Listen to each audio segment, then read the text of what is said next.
இயேசு கிறிஸ்துவின் இனிதான நாமத்தினாலே உங்கள் ஒவ்வொருவரையும் வாழ்த்தி, தேவனுடைய ஜீவனுள்ள வார்த்தையின் மூலமாய் இந்த புதிய நாளிலும் உங்களை சந்திப்பதில் நான் கர்த்தருக்குள் மகிழ்ச்சி அடைகின்றேன்.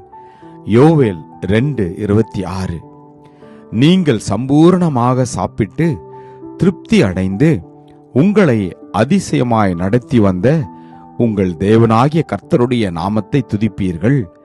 என் ஜனங்கள் ஒருபோதும் வெட்கப்பட்டு போவதில்லை. ஆமேன். Joel 2:26, you shall eat in plenty and be satisfied and praise the name of the Lord your God who has dealt wondrously with you, and my people shall never be put to shame. Amen. கர்த்தருடைய நாமம் மகிமைப்படுவதாக. எனக்கு அன்பான தேவஜனமே, இம்மட்டுமாய் நம்மை அதிசயமாய் நடத்தி வந்த தேவன் இனிமேலும் நம் ஒவ்வொருவரையும் அவர் அற்புதமாய் நடத்துவார். அவர் நம் ஒவ்வொருவருக்கும் தேவையான எல்லாவற்றையும் அவர் கொடுத்து, உணவை, உடுக்கையும் தங்க இடத்தையும் கொடுத்து, சுக பலன் ஜீவனோடு பரிபூர்ண ஆசீர்வாதத்தோடு நம்மை அவர் வழிநடத்தி வந்திருக்கிறார். ஆமேன். நாம் எந்த விதத்திலும் குறைவுபடாதபடி அவருடைய நிறைவான ஆசீர்வாதமும் கிருபையும் நம்மேல் எப்பொழுதும் இருக்கின்றது. வேதம் சொல்வது போல, நான் உங்கள் ஒவ்வொருவரையும் அற்புதமாய் அதிசயமாய் உங்களை வழி நடத்துவேன். வேதத்தில் நாம் மீகா 7:15 வாசிக்கிறோம், நீங்கள் எகிப்து தேசத்திலிருந்து புறப்பட்ட நாளிலே நடந்தது போலவே உன்னை அதிசயங்களை காண பண்ணுவேன் என்று கர்த்தர் சொல்லுகிறார். எனக்கு அன்பான தேவஜனமே, நீங்கள் எதிர்பார்த்து கொண்டிருக்கிற ஒவ்வொரு காரியத்திலும் அவர் அற்புதத்தை நிச்சயமாய் செய்ய போகிறார்.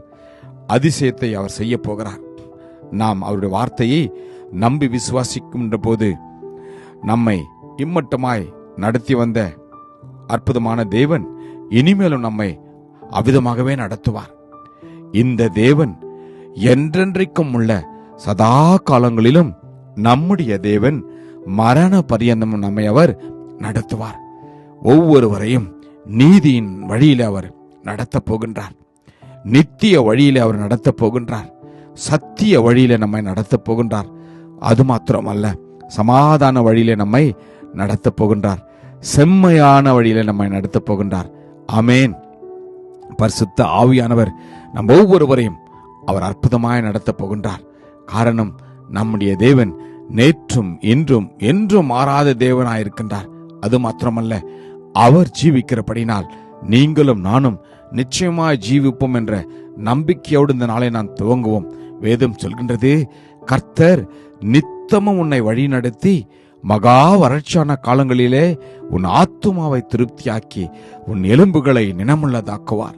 நீ நீர்ப்பாய்ச்சலான தோட்டத்தை போலவும் வற்றாத நீரூற்று போல இருப்பாய் என்று கர்த்தர் சொல்லுகிறார். நம்புவோம், விசுவாசிப்போம், அற்புதத்தை பெற்றுக்கொள்வோம். கிருபையும் இரக்கம் நிறைந்த நல்ல தகப்பனே, நல்ல நாளுக்காக உமக்கு நன்றி அப்பா. இம்மட்டமாய் எங்களுக்கு சுக பலன் ஜீவனை கொடுத்து நாங்கள் அப்பா இந்த உலகத்துல ஜீவனோடு வாழும்படியாய் கிருபை செய்தீங்களே, உமக்கு நன்றி அப்பா. எங்களை அதிசயமாய் நடத்தி வந்தீங்களே, உம்முடைய அன்பிற்காக, உம்முடைய இரக்கத்திற்காக, உம்முடைய கிருபைக்காக, உம்முடைய காருண்யத்திற்காக நாங்கள் உம்மை ஸ்தோத்தரிக்கிறோம் அப்பா.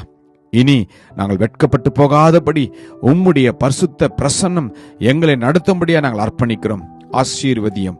இயேசுவின் நாமத்தில் ஜெபிக்கிறோம் ஜீவனுள்ள நல்ல தகப்பனே. ஆமேன். God bless you. Jesus loves you. Amen.